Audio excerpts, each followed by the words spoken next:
في زمن تتبدل فيه الجنيهات وتنقلب الأحوال، يصبح العهد عهد النوفوريش، أي حديثي النعمة، نعمة السياسة والمناصب.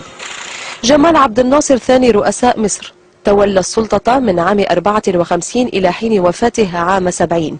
وبعد وفاته قامت الأجهزة الرسمية بحصر أمواله وممتلكاته، كما قامت بالبحث عن أموال باسمه في الخارج فلم تجد شيئا، وسجلت الحقائق التالية: مرتب عبد الناصر الشهري 500 جنيه، إضافة إلى بدل التمثيل البالغ 125 جنيها، يساوي الإجمالي 625 جنيها، وبالتالي الصافي الذي يتقاضاه 395 جنيها و60 قرشا و7 مليم.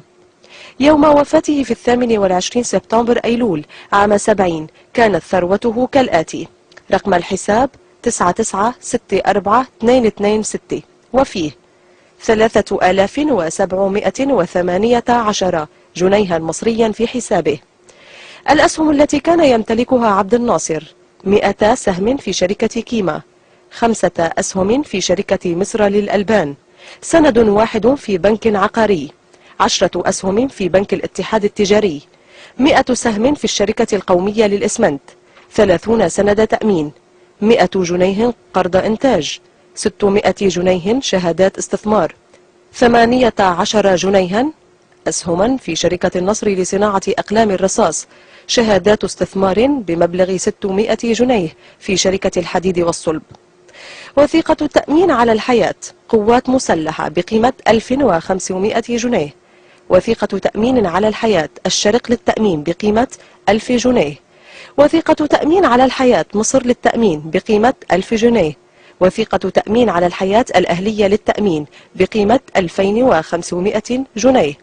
وثيقة تأمين على الحياة القاهرة للتأمين بقيمة 2500 جنيه. أما ممتلكاته الشخصية فقد قامت رئاسة الجمهورية بحصرها بعد الوفاة في سجلات رسمية، وكانت كما يلي: سيارة أوستن التي كان يمتلكها قبل الثورة، 8 أزواج أحذية، 3 ماكينات كاميرا للتصوير، آلة عرض سينما، 10 بدلات ومجموعة كرافتات. وتتضمن السجلات أن عبد الناصر استبدل من معاشه الشهري مبلغ 35 جنيها بما يعادل 3500 جنيه لتجهيز زيجات ابنتيه، وكان في جيبه يوم رحيله في 28 من سبتمبر أيلول عام 70 مبلغ قدره 84 جنيها. عبد الناصر ترك أسرته من دون أن تملك مسكنا خاصا بها، مع العلم أن زوجته لا تتقاضى أي راتب غير دخل زوجها. عبد الناصر الذي حكم مصر 18 عاما قاد ثورة ولم يمتلك ثروة.